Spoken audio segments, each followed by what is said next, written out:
Hi friends, and welcome back to my channel. If this is your first time here, hi, I'm Cassidy. If it's not, thanks for always tuning into my videos.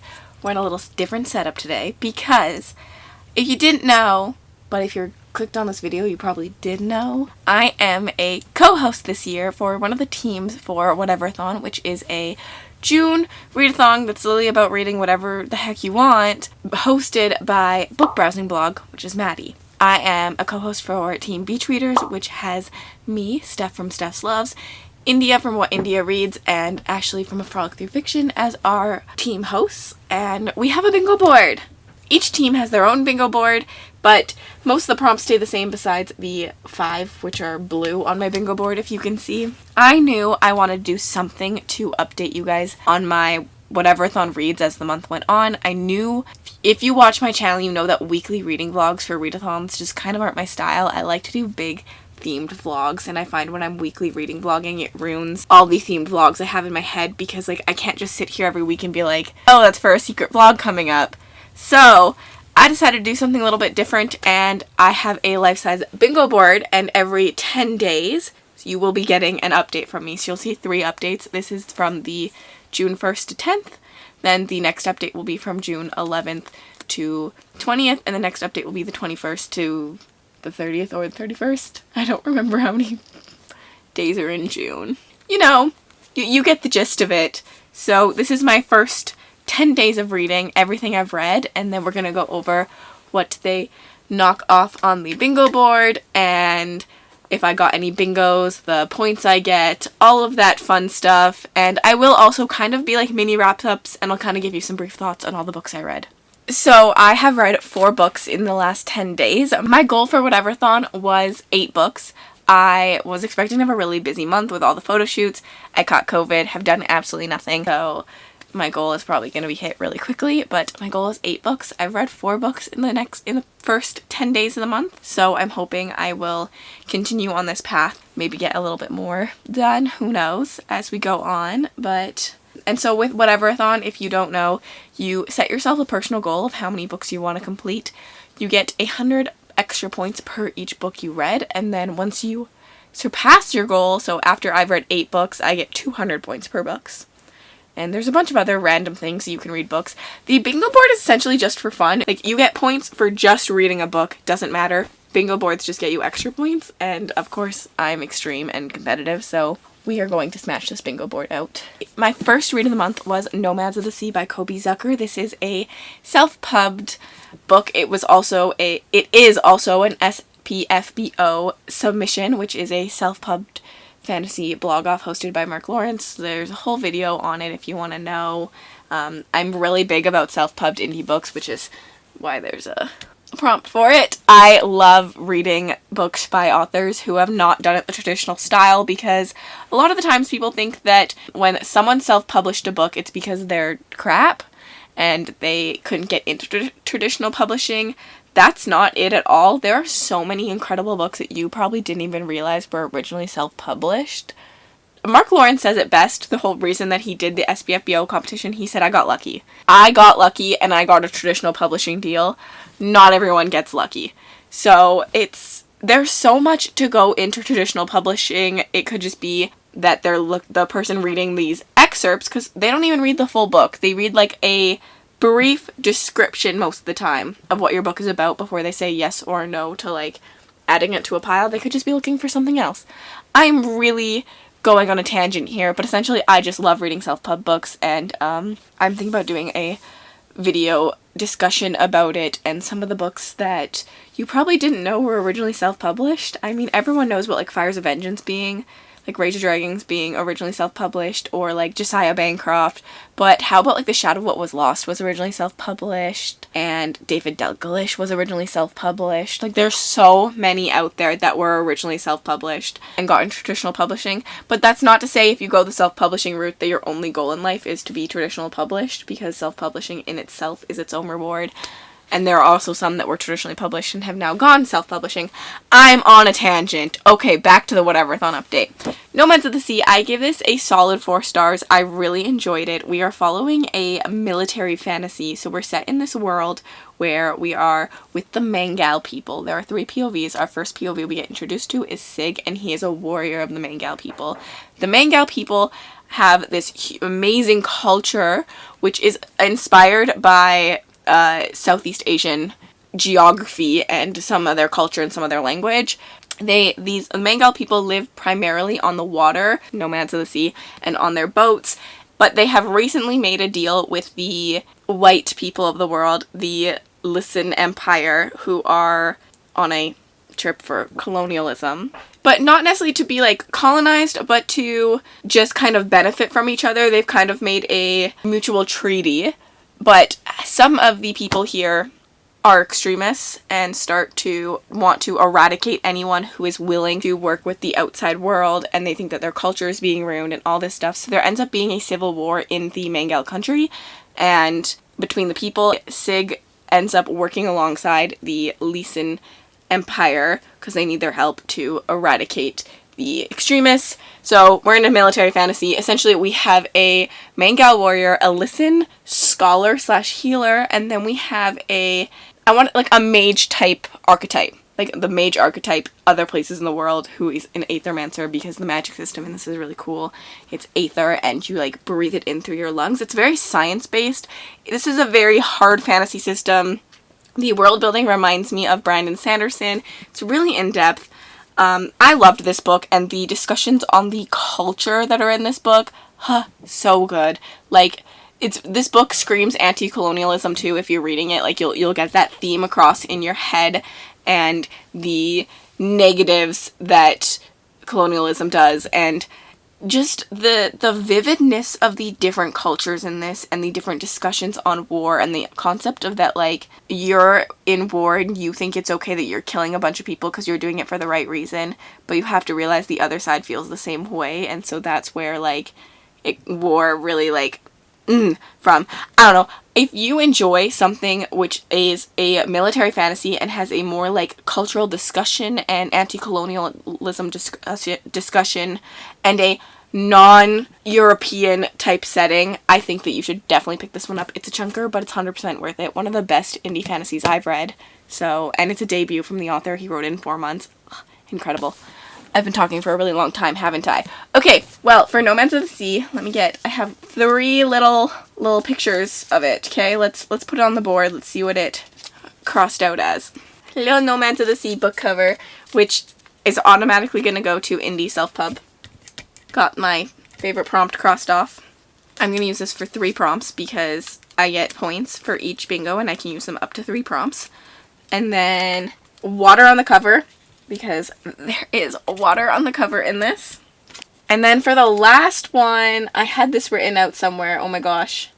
I think we're putting it in different format, because although I have the physical read, I actually read it Kindle because I read it while I was very, very much sick, and there was no way I was holding this over my head. And different format is the hardest one for me because I actually read quite regularly through physical audio and Kindle, but most of the time I read very mixed media. I switch between all formats, and for this one I exclusively read it on my Kindle, so I feel like that counts because it was like exclusive, where normally I'm switching between all 3. So honestly, this could change a little bit once I have everything on here and I realize. So the next book I read was, I don't have the dust jacket on it because I love the way this looks and I'm taking the dust jacket off all 3 of them, but Jade City by Fonda Lee, which was another 4-star read for me. I enjoyed this one less than I enjoyed Nomads of the Sea just because I have some criticisms about it, which I won't get into here because I have a full wrap-up about Jade City coming. This was my Cup of Chaos pick for the month for my Patreon, as well as our Patreon buddy read, and I loved it, and I can't wait to pick up the next book, which is on its way to me, and I probably will read very soon. Jade City, we're following a gang in this part of their country. People have been bred and born genetically to be able to harness jade and use it to, like, become stronger, essentially. Like, the jade, it's not very, like, magical power, it just, like, enhances their abilities and their strength more than anything, and we're following rival gangs who are controlling the Jade, and there's like street turfs and all that. It's very political and in-depth. The thing really going for this series and this book is that it's just so unique. This was so unlike anything I've ever read in the fantasy genre, which I love, which is part of the reason I love things like the Poppy War and Rage of Dragons, because we're getting away from our European fantasy, medieval Europe, and we are leaning heavily into other cultures and learning about different takes on fantasy, and I thoroughly enjoyed this one for that. I have some criticisms about the pacing and some of the character decisions, but I overall really enjoyed the time with this book and I sped through it. So let's get on into the cute little Jade City book thingies. This is obviously going to be a host fave because it is on Sandra's host fave list. I'm also using this for color on the cover because I'm kind of cheating here. It actually has a color, like Jade is a color. I feel like that counts as color on the cover, and in my book Scavenger Hunt, I ended up getting red and black to help me pick a book, and I used it as like colors to pick the book, so I'm using it for color on the cover. I think I'm gonna use this as on a previous TBR, because I literally own the hardback of this because I thought I would read it as soon as I bought it. Like, I prefer paperbacks, if anyone knows me, but I bought this as soon as it came out thinking I was going to read it instantaneously. Couldn't wait for the paperback. Yeah, the whole series is out now, so that went over. But Maddie said you could kind of stretch on a previous TBR to be that, and I feel like this counts. I'm pretty good at reading my actual TBR, although I'm pretty sure this has been on actual TBRs at some point. But there we go. I also forgot to mention that this does have a gay character in it, so it will count for LGBTQ plus representation. And then this also has a queer character in it, so will count for representation too. The next book I read I don't own a physical copy of. I'm gonna put one like right up here so you can just see what the cover looks like, is The Bone Shard Emperor by Andrea Stewart. This is the second book in the Drowning, is that what the series is called? Me trying to look at like the little thing. I have no idea what this series is called, but it is, the first book is The Bone Shard Daughter. I really enjoyed The Bone Shard Daughter, and I believe I gave it a really high 4-star when I read it. I ended up giving this one 2 stars. I did not enjoy this sequel. I feel like it really, hopefully, I feel like it just has middle book syndrome, and I suffered through it so that I could continue and read the last book when it comes out. The first book just had such a unique magic system, a story that was very compelling. There were some mysteries going on. It kept you wanting more. And although I didn't find the characters the greatest in the first one, I still enjoyed them because there was so much going on that just like let me seep them into my bones and enjoy them. With the sequel, I found the characters fell very flat and there was nothing going on around the story that wasn't like typical. Like, it was very, we were running in circles around this one plot point and nothing very unique was coming out of it. We kind of saw the unique magic system that I love get pushed into the back burner and kind of go bye-bye, and I didn't really enjoy that. I felt like this book needed to be character driven because of the plot was just not the best. The plot wasn't 100%, but I also kind of understood what they were doing with the plot, so it just needed the characters to like really grip you and take control of the story, but they just didn't. They felt even flatter than they did in the first book, and everything felt forced between connections. I'm still really excited for the third book, and I'm hoping this is just middle book syndrome, but yeah, didn't enjoy this one, so let's get it onto the board. This one will be a continuous series. It's also a 2021 release, and I think I'm going to use it for a poll. Originally, I think in my head I was going to use it for a political fantasy. I read a lot of political fantasies, so I think I'm not going to put it as that, because I think from what I read next, that'll help me get more bingos right now. So the next book I read was just a short little novella, cough cough, because there's a prompt on this that makes me read short books. I'm a chunky book kind of gal. And I read Rise of a Sky Pirate by, I think the cover says L.L. McNeil, but I know her by L.L. McRae. She is another self-pubbed indie author. The Rise of a Sky Pirate is just a short little novella you can get through her newsletter, which gives you like a taste of the world of one of her books. I really love when indie authors do this. Sign up for their newsletters and you get a little novella that introduces you into the world. Lots of them do it. L.L. McNeil has a little novella for all 3 of her series. I have read The Citron Key and I plan on continuing that series. And so I read Rise of a Sky Pirate. I'll put the little thing right up here for you. And I really enjoyed this. I think it's less than 100 pages. The world was so cool. We're following sky pirates, like pirates in the sky. There's also dragons, and there's also vampire-like creatures in the world. This was very short, so like I gave it 3 stars, but as someone who loves chunky books, I don't often connect with short books as well, so I still find a 3-star a very good rating for a novella. This is not meant to be anything but like a little taste test of the writing style and the world, so like it is what it is, and you have to like kind of give it that. You're not like spending in-depth time with characters. There are some flaws, but I enjoyed it for what it is, this like short little adventure we go on to see, I believe, in the real novels, where this is like you're just seeing the backstory between the captain of the Sky Pirates. If I remember correctly from what I've read from the discussion, the background, the synopsis of the actual series, which the series I believe is the Lineria series. This is A World of Lineria novels. I actually really like L.L.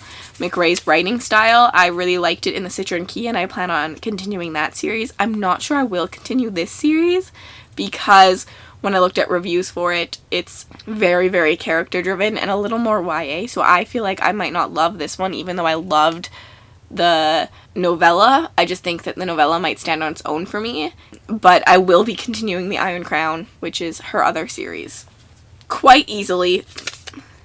This one is under 300 pages. It is also last letter, first letter, because the Bone Chart Emperor ends with an R, and this starts with an R. I'm looking on here like, where am I going to put the third one? It's not a one-word title. It technically is my favorite genre. I don't think I could count as political fantasy. Oh, it does have an A in it. Could technically be recently hauled, but I didn't buy it, but I got it for free recently. What will help me out more? I think it's going the and of a and or. I think that's it. And looking at this, I'm like, wow, I got no bingos. I also forgot to say that there's queer characters in the Bone Chart Emperor. Rise of a Sky Pirate didn't have any vividly queer characters, so I won't count that for any representation. I don't think there was any kind of representation in it. We do have an MC who can't read, so maybe I could have counted that, but I'm not going to count it for any representation. We need to do the non-reading prompts, because for all of these, I am marking off a non-reading prompt. I just often do them as I go, but get me, I never grabbed something to do that with, so give me a second. Okay, non-reading prompts. I just have little white squares for these. Nice and boring. Let's go with the first one. So, when I mark off all these books, I will also do a non-reading prompt. The easiest one is that I joined reading sprints.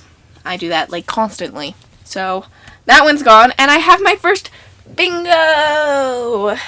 Another one that I did is I read Rise of a Sky Pirate on Princess Sprints last night, which were kickoff sprints for the 48-hour readathon. So I joined the 48-hour readathon. Let's go! Another bingo, because this is free.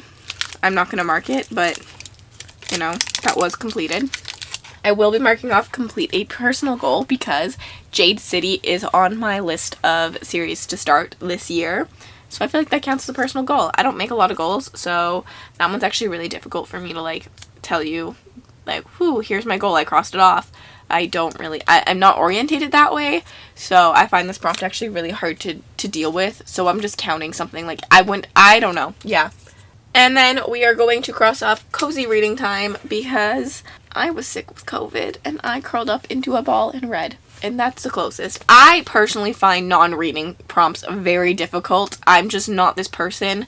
Like, for me, the guilt-free activity is actually really hard because I don't have guilt. I'm a very lucky person in terms of I don't put that kind of pressure on myself, so I don't necessarily, like, think of things that way, and, like, I don't do these things. I don't know. It's just, non-reading prompts don't really work for me, but I'm going to cross them off because I have to for bingos.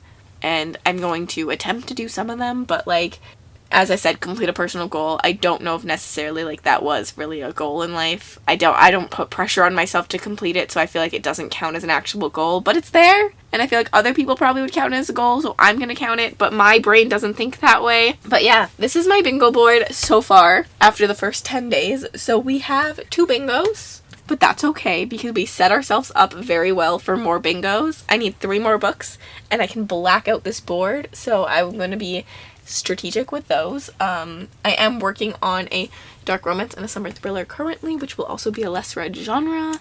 And yeah, I'm very excited to continue and give you another update in 10 days. So thank you so much for joining. I hope you enjoyed this little video. It's a little different than anything else I feel like I've done, but if you'd like to connect with me on other platforms, my Bookstagram, my Book Twitter, my Goodreads, and my Patreon are all linked in the description bar below. If you made it to the end of this video and you'd like to leave me an emoji just to say you were here, leave me like a broom emoji, because last video I watched was Mel's and she asked for a broom emoji because we were sweeping things away. So a broom emoji. And have yourself an absolutely remarkable day.